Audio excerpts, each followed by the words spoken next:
વિદ્યાર્થી મિત્રો, વર્ષ 2026 વાર્ષિક પરીક્ષા જે અસાઇનમેન્ટ છે એના જે મહત્વના ટોપિક છે આપણે રિવિઝન કરવાના છે. વિભાગ ડી જે રોકડ મેળ તમારી પાસે છે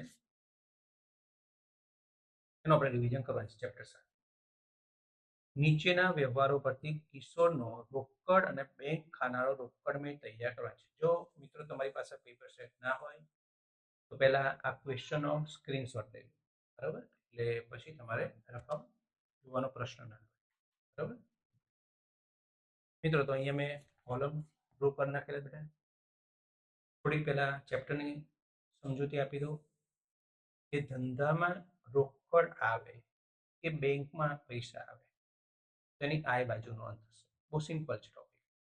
અને ધંધામાંથી રોકડ જાય કે બેંકમાંથી નાણાં જાય તેની વ્યય બાજુ આપણે નોંધ કરવા છે. આટલો ટોપિક સિમ્પલ યાદ રાખવા છે, બરાબર?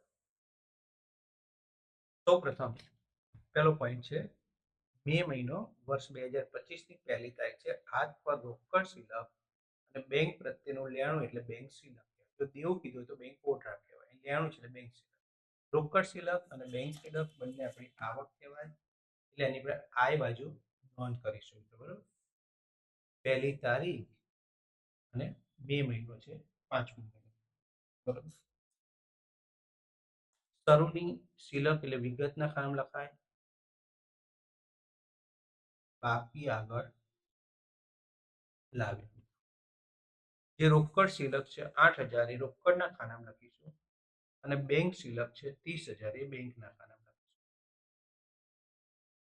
બીજો વ્યાજ જોઈએ. વિનયને 12,000 નો માલ 10% વેપારી વટાવે વેચ્યો. અડધા નાણાં રોકડા અને અડધી રકમ બાકી જે છે ચેકથી મળી છે. થોડી ગણતરી કેલ્ક્યુલેશન સમજાવીશ મિત્રો. 12,000 રૂપિયાનો માલ છે, એના 10% વેપારી વટાવો. 12,000 ના 10% 1200 રૂપિયા બાદ થઈ જશે, 10,800 રૂપિયા વધશે. આ 10,800 ના અડધા 5400 રૂપિયા રોકડા અને બાકીના જે 5400 વધ્યા એનો ચેક આપ્યો છે. આપણે માલ વેચ્યો છે, આપણી આવક કહેવાય, એટલે આય બાજુ નોંધ થશે. ચોથી તારીખ પહેલા એ યાદ રાખવાનું કે કઈ બાજુ નોંધ થશે. માલ વેચ્યો એટલે પૈસા આવે તો આય બાજુ. 5400 રોકડા છે અને 5400 નો ચેક છે. માલ વેચ્યો એટલે વિગતના ખાનામાં લખાશે વેચાણ ખાતું. 5400 રૂપિયા રોકડા અને 5400 રૂપિયા ચેક છે બેંકના ખાતામાં. નેક્સ્ટ, પરેશને દેવા પેટે 2,000 રોકડા અને 3,000 નો ચેક. પરેશને આપણે પૈસા આપ્યા છે, ધંધામાંથી નાણાં જાય છે એટલે વ્યય બાજુ નોંધ થશે 5મી તારીખ. પરેશને પૈસા આપે એટલે વિગતના ખાનામાં લખાશે પરેશ ખાતે. હવે 2,000 રૂપિયા તમે રોકડા આપ્યા છે એટલે રોકડના ખાનામાં 2,000 લખાશે. 3,000 નો તમે ચેક આપ્યો છે એટલે બેંકના ખાનામાં લખાશે 3,000. નેક્સ્ટ, વિનય પાસેથી મળેલો ચેક ન કરાયો. વિનયનો વ્યવહાર 4મી તારીખનો છે, એ ચેક ન કરાયો તો 4મી તારીખનો વ્યવહાર છે. વિનયને માલ વેચ્યો, એમાં 5400 રૂપિયાનો ચેક જે મળ્યો હતો જે આપણે બેંકમાં ભર્યો હતો, પણ બેંકમાં એ ચેક ન કરાયો છે, વ્યવહાર કેન્સલ થાય. તો બેંકના ખાનામાં જેટલા રૂપિયા ઉધાર છે એને કેન્સલ કરવા તમારે જમા કરવા પડે. તો તારીખ છે એ 6ઠ્ઠી. વિનયનો ચેક છે એટલે વિગતમાં ખાનામાં લખાશે વિનય ખાતે. 5400 રૂપિયાનો ચેક નકરાયો એટલે બેંકના ખાનામાં આવશે 5400 રૂપિયા. અને નકરામણી ખર્ચ છે અહીં લખશું અલગથી, નકરામણી ખર્ચ ખાતે. નકરામણી ખર્ચ 100 રૂપિયા છે, બેંકના ખાનામાં 100 રૂપિયા. મિત્રો 7મી તારીખ છે. બેંકે રોકાણ પરનું ડિવિડન્ડ ઉઘરાવી છે, ઉધારેલું નથી, ઉઘરાવ્યું છે. ડિવિડન્ડ આપણી આવક કહેવાય. આવક રોકડ મેળમાં આય બાજુ નોંધ થાય. બેંકે જમા કર્યું છે એટલે રોકડ મેળ વેપારી બનાવે, બેંક જમા કરે વેપારી ઉધાર કરે. તો બેંકના ખાનામાં 1500 લખાશે. ડિવિડન્ડ આપણી આવક છે એટલે આય બાજુ આવશે 7મી તારીખ. ડિવિડન્ડ ખાતે બેંકના ખાનામાં આવશે 1500 રૂપિયા. નેક્સ્ટ, 9મી તારીખ અને વેરી મોસ્ટ એમ્પી તારીખ છે. ઓફિસ ખર્ચ માટે 2000 રૂપિયા બેંકમાંથી ઉપાડ્યા છે. હજી ઓફિસ ખર્ચ આપણે ચૂકવ્યો નથી, બેંકમાંથી ખાલી પૈસા લીધા છે અને ધંધામાં રોકડ આવે છે. અને બેંકમાંથી પૈસા લીધા એટલે બેંકમાંથી રોકડ જાય છે. ધંધામાં રોકડ આ બે બાજુ નોંધ થશે. બેંક રોકડની અસર કરે છે, બેંકની અસર કરે છે. તો બેંકમાંથી પૈસા લીધા છે એટલે બેંકમાંથી પૈસા જાય છે, જે જાય જમા બાજુ, બેંકના ખાતામાં જમા બાજુ 2000 લખાશે. અને ધંધામાં રોકડ આવે છે એટલે આ બાજુ રોકડના ખાનામાં 2000 લખાશે. 9મી તારીખ આ જમા ખર્ચી વ્યવહાર થયો બેટા. અહીં રોકડના ખાનામાં રકમ લખી છે એટલે વિગતમાંથી વિરુદ્ધ નામ લખાય બેંક ખાતે.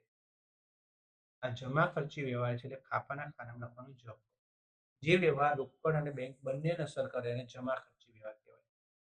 અહીં બેંકના ખાનામાં લખ્યું તમે એટલે વિગતમાં લખાશે રોકડ ખાતે, એનાથી વિરુદ્ધ નામ. અને ખાપાના ખાનામાં આવશે જમા ખર્ચી. નેક્સ્ટ 3000 બેંકમાંથી ઘર ખર્ચ માટે ઉપાડ્યા. આ પૈસા ઘરે જવા છે, ધંધામાં રોકડ નથી આવવાની એટલે આ જમા ખર્ચી નાખે. બેંકમાંથી પૈસા લીધા એટલે બેંકમાંથી પૈસા જાય છે, જાય તો જમા, બેંકમાંથી લીધા એટલે બેંકમાંથી જશે. બે બાજુ બેંકના ખાનામાં લખવાનું છે 3000 રૂપિયા. 9મી તારીખ છે અને અંગત ખર્ચ માટે લીધા છે એટલે વિગતમાં લખાશે ઉપાડ ખાતે. મિત્રો વ્યવહાર આપણો હતો બરાબર. હવે એનો સરવાળો કરીએ, બધા વ્યવહાર પતી ગયો. 8 ને 2 10 ને 5 15400. આ બાજુનો રોકડનો સરવાળો 15400 થાય છે. બે બાજુ પણ આપણે 15400 લખી નાખીએ. એમાંથી 2000 રૂપિયા, આ 15400 માંથી 2000 બાદ કરીએ એટલે 13400 રૂપિયા વધશે.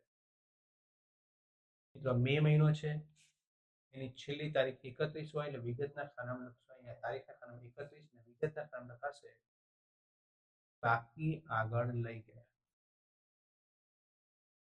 અને આખરની રોકડ શિલ્લક કહેવાય. હવે આ બાજુ બેંકનો સરવાળો 30 ને 35 36900.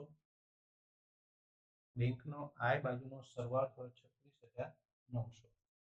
તો બે બાજુ પણ આપણે 36900 લખીશું. એમાંથી આ બધી રકમ આપણે બાદ કરી નાખશું. 36900 માઇનસ 5 ને 3 8400 ને 500, 8500 માઇનસ 8500 માઇનસ 3 ને 2 5000. 23400 તફાવત. આખરની બેંક શિલ્લક 23400. હવે મિત્રો અહીં સુધી લખો ચાલે, પણ એક સ્ટેપ બધા કરાવો તમારી સમજણ માટે. અમુક સ્કૂલમાં કરાવતા હોય છે. આ 5મો મહિનો એ પતી ગયો બેટા, 31/5/2025. હવે અહીંથી શરૂ થાય એના પછીનો 5મા મહિને 6ઠ્ઠો મહિનો આવે એની પહેલી તારીખ 1/6. એ લખાય વિગતના ખાનામાં બાકી આગળ લાગે. આ જે રકમ હતી રોકડ 13400 હતી અને બેંકના ખાનામાં હતા 23400. મે મહિનાની આખરની શિલ્લક એ જૂન મહિનાની શરૂની શિલ્લક થાય. ઓકે વિદ્યાર્થી મિત્રો, તો સમજણ પડી ગઈ હશે. Thank you very much.